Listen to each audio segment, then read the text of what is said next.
welcome back to another Path of Exile 2 video. I've changed my monk build again. Let's say build 3.5. I know my last build was only out 4 or 5 days ago, but I've done some alterations and they're working very well.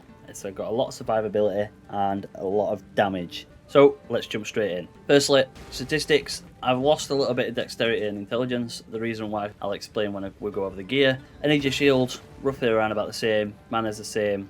Evasion's a little bit higher. Again, all resistances. Recharge rate is 102, that's gone up a little bit. Evasion rating's gone down slightly, but my chance to evade's gone up. And then we go from, and then we've got the movement speed. I managed to get myself some 35% movement speed boots from selling the jewels.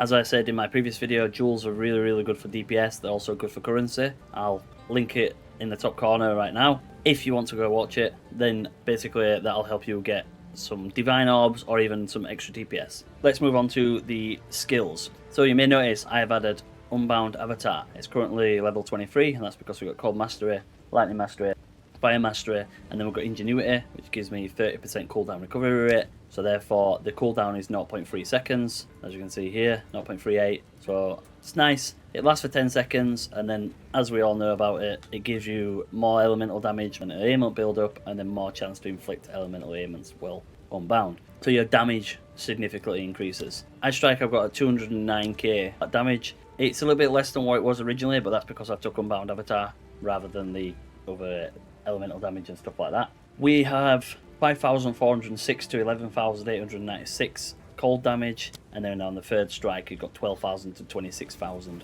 41.79, so call it 42% chance to crit, and then I get 435% damage bonus. And then I'm probably going to put Rage on to increase the damage even more, but I do like the 35% damage as cold. The 35% is a huge increase. Then we've got Temper Spell. I was able to 5-socket Temper Spell using a Val Orb, which saves me 2 divines. It took me around about 80 exalted. I had a lot of lesser jewel orbs, and I went and bought myself some greater jewel orbs and then just slowly valved it as I went along. Don't val your skill that you currently have, okay? Get them to 4, then val them, because if the worst comes to worst, you still got yourself a 4-slot skill. If it drops anything down it, make sure you quality it first, because you can't quality a skill after it's been valved, but you can upgrade it. So this is level 19. I have changed what's on my Temper Spell. We've got Overabundance, Soul Thief, which gives us some physical damage, Glaciation, which gives us more freeze build up, Heavy Swing, which gives you more melee damage, and then I've got Leverage, which supports skills of 50% increased critical hit chance when against immobilized enemies. So immobilized being frozen,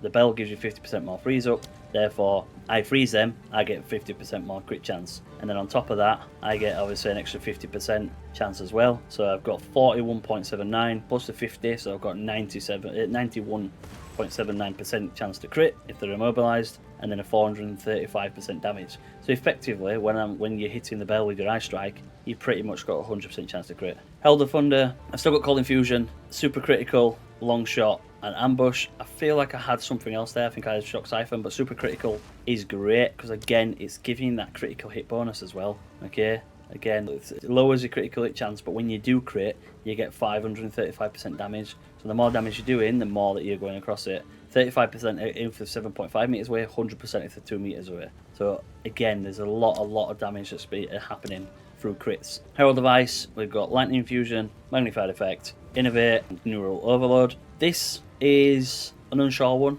It seems to be working, but I don't know if it's just a placebo. But normal enemies are primed for electrocution when they have less than 40% electrocution buildup.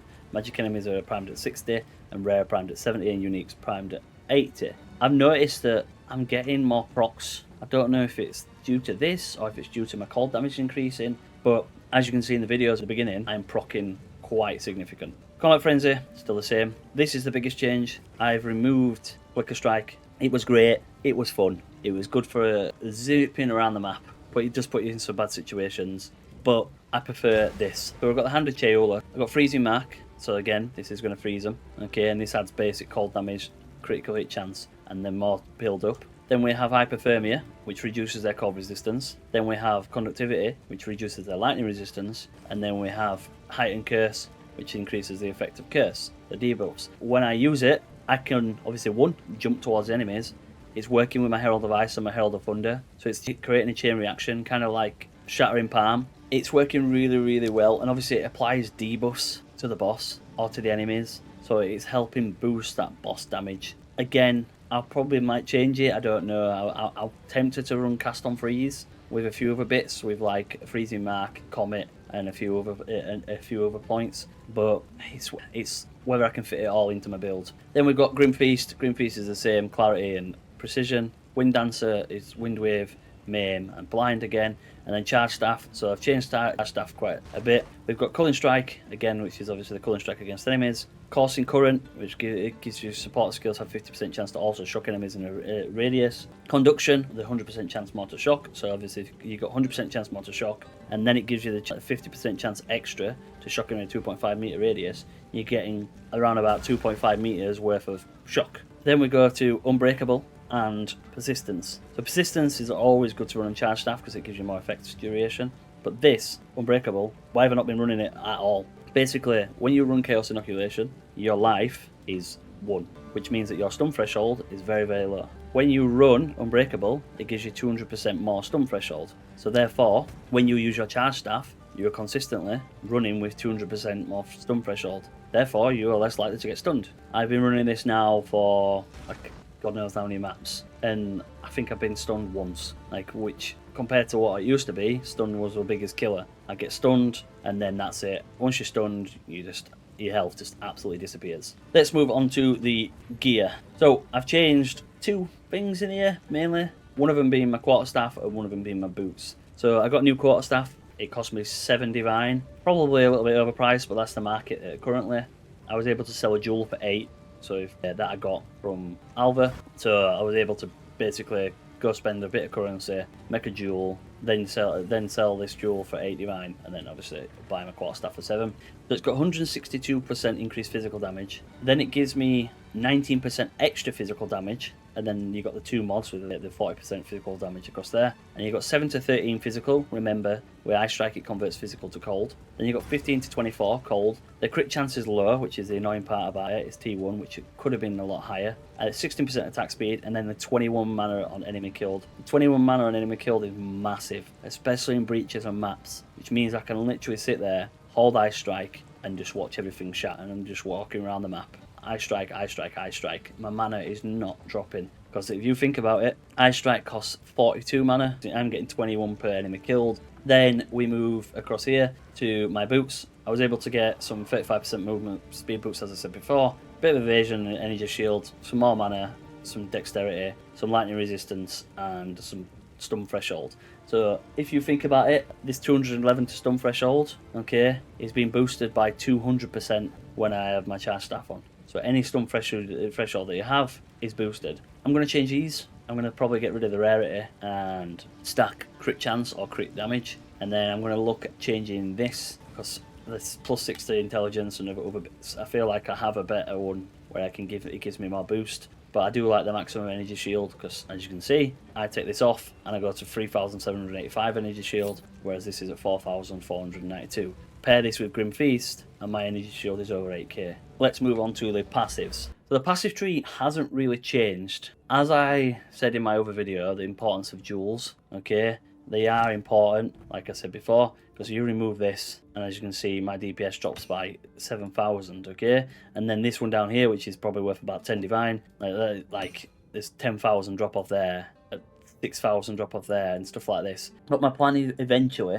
is to get a ring here, so I can basically just take Falcon Technique and remove these. And then I want to make my way across here. So you've got 35% increased crit chance, 15% more damage, and then a 10% increased crit chance there, so 45, and then 55. There's 55% increased crit chance there. Then down to here, 6% increased intelligence. Pair that with your Hour, which gives you 1 to 10, and add that to my intelligence, so it's a 286. So you're going to get a little bit of intelligence, but you get increased maximum energy shield and 12% mana regen rate. And again, mana regen, energy shield, energy shield. So that gives you more energy shield but reduces maximum mana. So there may be something that I want to go to, maybe look at going like a full crit build. Obviously across here is important, that 20% increased damage if you've dealt a crit recently. So if you're critting consistently, that's a permanent 20% buff. Up here again, So you've got in the past 8 seconds, okay, so in this point here, you got 30, 20, 20, you got 70% increased damage just in them 3 nodes there. If you're critting, your ice strikes are going up and up and up. I feel like crits are very, very important, and I'm going to try and spec a lot into it and see what happens. Not so much attributes, more crits. Maybe build up a little bit of attack speed and stuff like that, but then go for crits and crits and crits. Because if you think about this again, that's 70%. If you're getting like 50% crit chance, and let's say 500, 600% crit bonus, okay, that means that 50% of the time you're going to do 600% more damage on this. Effectively, if it is right, if it's a multiplication, it's 1.2 million DPS. If it's a plus stat onto it, it's 1.4 million DPS. So your Ice Strike effectively could be doing 1.4 million damage if it's critting at 500% damage bonus. Okay, so multiplies the damage value dealt by crits. Default value is 100%, which is twice as much damage. Yeah, so 100% is twice as much damage. So yeah, crits are important. Also, if you're finding yourself being stunned quite a lot, if you come up to this section here, you gain 8% maximum energy shield as stun threshold, 8% maximum energy shield as stun threshold, and then 20% maximum energy shield as additional stun threshold, and then a 20% increased stun threshold while on full life. Okay, your life is 1 out of 1, so therefore effectively you're on full life. So therefore you've gained a lot more stun threshold. And then again, stun threshold is based off of your energy shield instead of your life, which is good. So if you're finding yourself getting stunned quite a bit, spec into these nodes down here, spec into this down here, energy shield. I did change it a few bits, and I did run up here and up here as well. But for some reason, I just found that my Herald of Ice wasn't proccing properly. So I'm going to play around with it on Path of Builder and see if I can change it. I did lose quite a bit of damage. I think it put me down to like 150,000. But like I say, I'll need to test it in Path of Builder. As I said before, I'm running Unbound Avatar. When I'm running Unbound Avatar, my DPS is like over 600,000. The highest I've seen it so far with Rage is 649,000, and I had Rage at like 17. I haven't had Rage at max stats yet, so that could easily be nearly 800k, probably 750k. This is where I dropped obviously some of my damage, the magnitude that shock to inflict, and then this point here, 10% damage as lightning damage. So I did lose a little bit of damage, but yeah, build 3.5, constantly changing it, constantly looking, trying new skills, testing. I've got way over 200 hours now. Most of it has been pretty much played on this monk, about 210, 215 hours on this monk. I started from not knowing anything to, like I said, knowing a little bit. It is a very good build. It could probably do better on boss damage, which is something I need to play around with, which is why I might take cast on freeze, and then add like, I don't know, a ring that gives me an extra skill slot with flat cold damage. But yeah, if you enjoyed the video, please leave a like, comment and subscribe. Stay safe. Peace.